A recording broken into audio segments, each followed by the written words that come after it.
আলহামদুলিল্লাহ, আল্লাহ তাআলার প্রশংসা, রাসূলের প্রতি দরুদ, আল্লাহুম্মা সাল্লি আলাইহি আল্লাহুম্মা বারিক আলাইহি। আল্লাহ সুবহানাহু ওয়া তাআলা তাফসীর, কোরআনের তাফসীর, কোরআন দিয়ে আজকে আমরা কথা বলবো। ওয়া উলাইকা হুমুল মুহতাদুন, উহারাই হেদায়েত প্রাপ্ত। হেদায়েত প্রাপ্ত কারা? আল্লাহ সুবহানাহু ওয়া তাআলা কাদেরকে হেদায়েত প্রাপ্ত বলেছেন, আল্লাহ সুবহানাহু ওয়া তাআলা কাদের প্রতি অনুগ্রহ করবেন, আল্লাহ সুবহানাহু ওয়া তাআলা কাদের প্রতি দয়া করবেন, আল্লাহ সুবহানাহু ওয়া তাআলা কাদের প্রতি রহমত বর্ষণ করবেন, আল্লাহ সুবহানাহু ওয়া তাআলা কাদেরকে হেদায়েত প্রাপ্ত বলছেন, সরাসরি আল্লাহ সুবহানাহু ওয়া তাআলা বলছেন।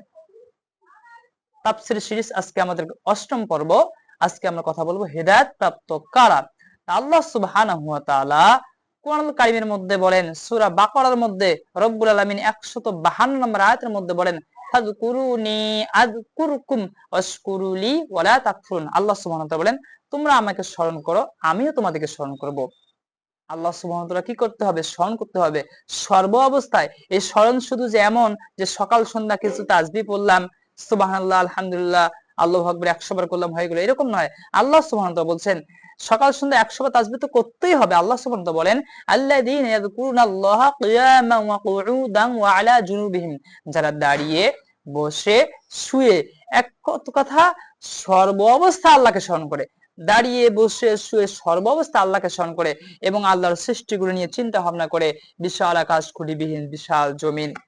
আল্লাহ সুবহানাহু ওয়া তাআলা বলেন, রব্বানা মা খালাকতা হাযা বাতিলা, এবং তারা দোয়া করে, আল্লাহ আপনি তো এগুলো অনর্থক সৃষ্টি করেন নাই, ওয়াকিনা আযাবান নার, আপনি আমাদেরকে জাহান্নাম থেকে বাঁচান। আল্লাহ সুবহানাহু ওয়া তাআলাকে সর্ব অবস্থায়, বিপদে আপদে মুসিবতে সবর করতে হবে। কি করতে হবে? স্মরণ করতে হবে। এবং বিপদে আপদে মুসিবতে সালাত এবং সবরের মাধ্যমে আল্লাহর নিকট সাহায্য প্রাপ্ত চাইতে হবে। তাহলে আমরা কি হতে পারবো? আমরা হেদায়েত প্রাপ্ত হতে পারবো। তা আমরা সবাই চাই আল্লাহ তাআলা যেন আমাদেরকে হেদায়েত দেয়, এবং আমরা সবাই আশা করি যেন আমরা হেদায়েত প্রাপ্ত কি হতে পারি।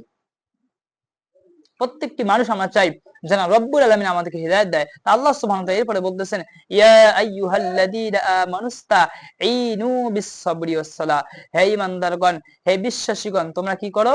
ধৈর্য এবং সালাতের মাধ্যমে আল্লাহর নিকট সাহায্য প্রার্থনা করো। ইয়া আইয়ুহাল্লাযীনা আমানুস্তাঈনু বিস-সাবরি ওয়াস-সালাহ, ধৈর্য, সবর এবং সালাতের মাধ্যমে আল্লাহর নিকট তোমরা সাহায্য প্রার্থনা করো। জীবনে যতই বিপদ আসুক, জীবনে যতই মুসিবত আসুক, জীবনে যতই বড় সমস্যার সম্মুখীন হন না কেন, যদি সবরের মাধ্যমে এবং সালাতের মাধ্যমে আল্লাহর কাছে সাহায্য চান, আল্লাহর নিকটবর্তী হন, আল্লাহকে বলেন, অবশ্যই আপনার বিপদ কেটে যাবে। যেমন আল্লাহ সুবহানাহু ওয়া তাআলা বলছেন ইউনূস আলাইহিস সালামের কথা, ফানাদা ফিজ যুলুমাতি আল্লা ইলাহা ইল্লা আনতা সুবহানাকা ইন্নী কুনতু মিনাজ জালিমিন। ইউনূস আলাইহিস সালাম মাছের ভেতর, পানির ভেতর অন্ধকার থেকে ডাক দিলেন, আল্লাহ আপনি ব্যতীত কোনো ইলাহ নাই, ইল্লা আনতা, আপনি পবিত্র, আপনি মহান, ইন্নী কুনতু মিনাজ জালিমিন, নিশ্চয় আমি জালিম, নিশ্চয় আমি সীমা লঙ্ঘন করেছি। যখন ইউনূস আলাইহিস সালাম আল্লাহকে এভাবে ডাক দিলেন, রব্বুল আলামিন বলেন, ফাস্তাজাবনা লাহু ওয়া নাজ্জাইনাহু মিনাল গাম্মি ওয়া কাযালিকা নুনজিল মুমিনিন, আমি তার আহ্বানে সাড়া দিলাম এবং তার দুশ্চিন্তাগুলো আমি দূর করে দিলাম। আল্লাহ বলেন, ওয়া কাযালিকা নুনজিল মুমিনিন, এইভাবেই আমি ঈমানদারদেরকে কি করি? এইভাবে ঈমানদারদের দুঃখ, চিন্তা, বেদনা, দুশ্চিন্তাগুলো আমি দূর করে দেই। এইভাবেই আমি মুমিনদেরকে মুক্তি দেই। সুবহানাল্লাহ।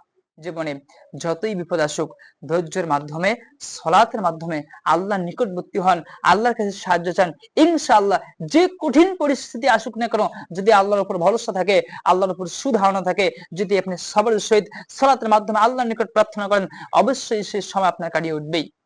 এই ব্যাপারে হাদিস আছে, আমরা বিস্তারিত যাইতেছি না, সেটা আমাদের আলোচনা হয়তো অনেক লম্বা হয়ে যাবে। আমরা সংক্ষিপ্ত ভাবে দিতেছি আল্লাহ সুবহানাহু ওয়া তাআলা তাফসীর সিরিজ পর্ব পর্ব আকারে, যেন আপনারা অধৈর্য হয়ে না যান, এজন্য আমরা এইভাবে দিতেছি।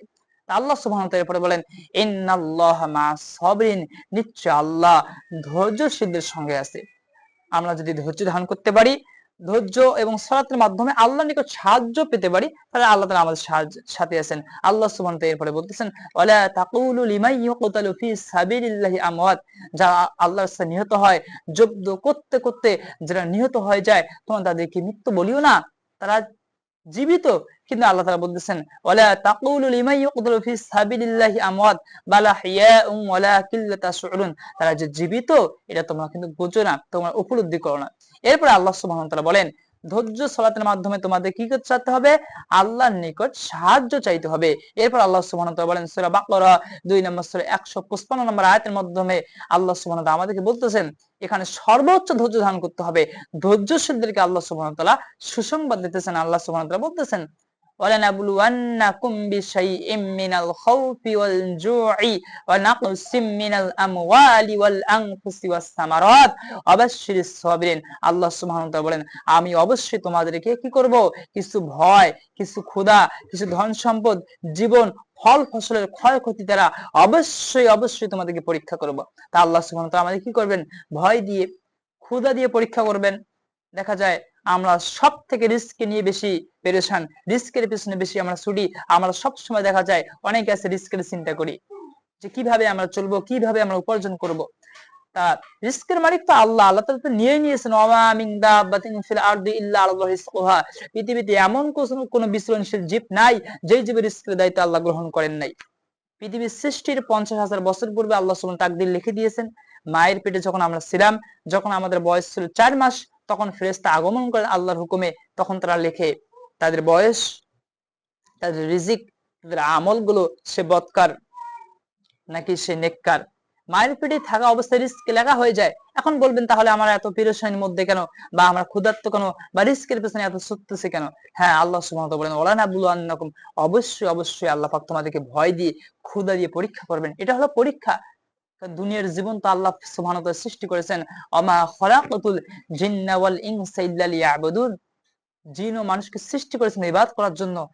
এখানে যদি সবকিছুই আপনার অটোমেটিক চলে আসে তাহলে তো কোনো পরীক্ষাই হলো না। আর যেমন আমরা আল্লাহকে দেখি নাই, আমার ফেরেশতাদেরকেও দেখি নাই, আমরা কোনো নবীকেও পাই নাই, আমরা জান্নাত জাহান্নাম দেখি নাই, এটা কি একটা পরীক্ষা?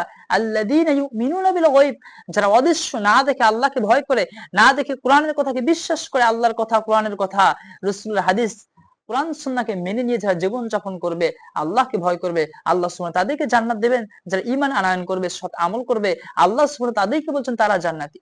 হ্যাঁ, দুনিয়ার জীবন পরীক্ষা। আল্লাযী খালাকাল মাউতা ওয়াল হায়াতা লিয়াবলুয়াকুম আইয়ুকুম আহসানু আমালা।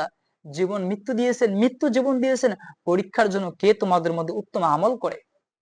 তাই আমরা বলি যে এই ক্ষুধা দিয়ে আল্লাহ সুবহানাহু ওয়া তাআলা পরীক্ষা করবেন। এরপর আল্লাহ সুবহানাহু ওয়া তাআলা পরীক্ষা করবেন কি দিয়ে? ধন সম্পদ দিয়ে পরীক্ষা করবেন। আল্লাহ সুবহানাহু ওয়া তাআলা জীবন দিয়ে পরীক্ষা করবেন। ফল ফসল দেখা যায় সবকিছু মেহনত করেছেন, যেটা যেভাবে দেওয়া দরকার জমিতে সবকিছু দিয়েছেন, কিন্তু ফল ভালো হয় নাই। তা আল্লাহ সুবহানাহু ওয়া তাআলা আপনাকে ফল ফসলের ক্ষতিটা পরীক্ষা করবেন। জান মালের বিপদ দিয়ে পরীক্ষা করবেন। হয়তো দেখা যায় ব্যবসা ভালো চলতেছে না, হয়তো আপনার চাকরি চলে গেছে, এত সুন্দর আপনার জবটা চলে গেছে, হয়তো ব্যবসা দেখা যায় এখন লোকসান হইতেছে, ফসল ঠিকমতো আবাদ হইতেছে না, আপনার উপর বিপদ আপদ মুসিবত একটার পর একটা আসতেইছে, আপনার উপর, আপনার স্ত্রীর উপর, আপনার সন্তানের উপর। আপনি হতাশ হবেন না। আপনি, আল্লাহ সুবহানাহু ওয়া তাআলা বলছেন হে ঈমানদারগণ, ইয়া আইয়ুহাল্লাযিনা আমানুস্তাঈনু বিস-সাবরি ওয়াস-সালাহ, ধৈর্য এবং সালাতের মাধ্যমে আল্লাহর নিকট সাহায্য চাও, নিশ্চয়ই আল্লাহ ধৈর্যশীলদের সঙ্গে আছে। এই আয়াতের শেষেও আল্লাহ সুবহানাহু ওয়া তাআলা বলতেছেন যে আল্লাহ যে তোমাদেরকে ক্ষুধা দিয়ে, ভয় দিয়ে, বিপদ দিয়ে, জান মাল ফল ফসলের ক্ষয়ক্ষতি যারা পরীক্ষা করবেন, অবাশশিরিস সাবিরিন, যারা ধৈর্য ধারণ করে তাদেরকে সুসংবাদ দাও। বলেন সুবহানাল্লাহি ওয়া বিহামদিহি। আর বিপদ আসলে আমরা কি বলবো? আল্লাহ সুবহানাহু ওয়া তাআলা সেই দোয়াও কোরআনুল কারীমের মাধ্যমে আমাদেরকে শিক্ষা দিয়েছেন।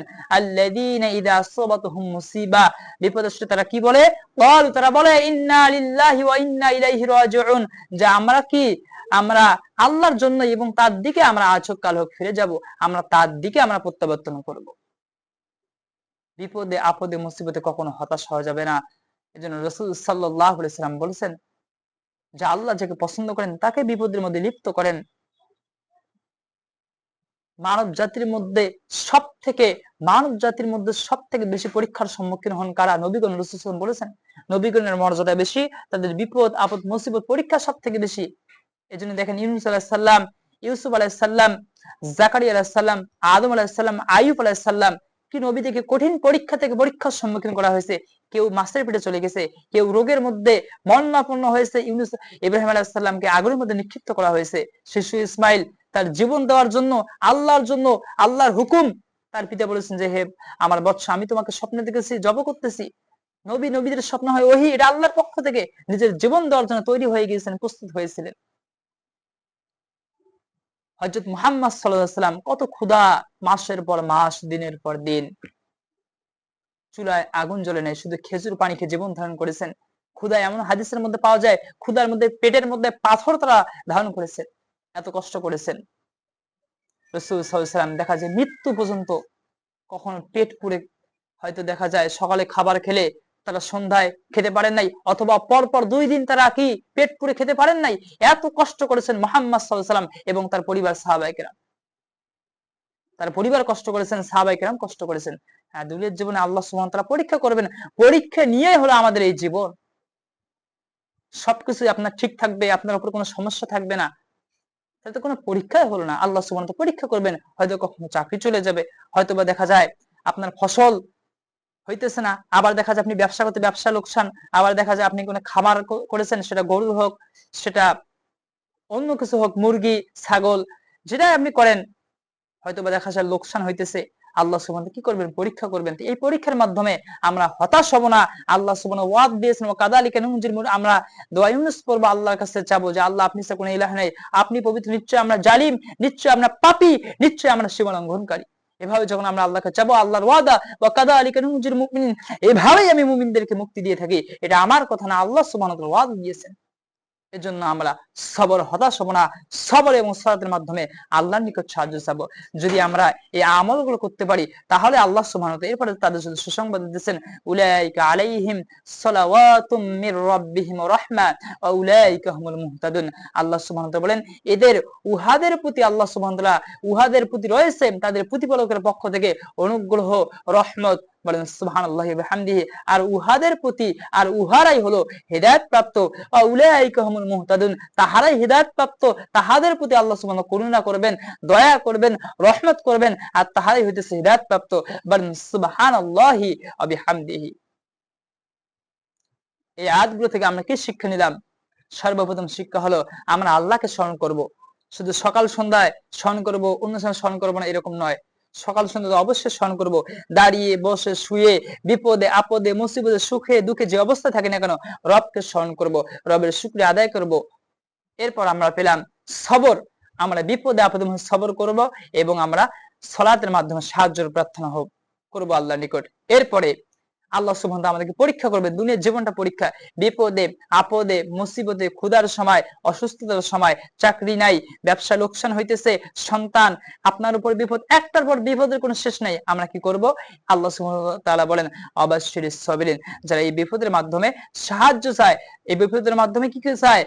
ধৈর্য ধারণ করে, তাদের জন্য সুসংবাদ। এবং বিপদ আসলে আমরা কি বলবো?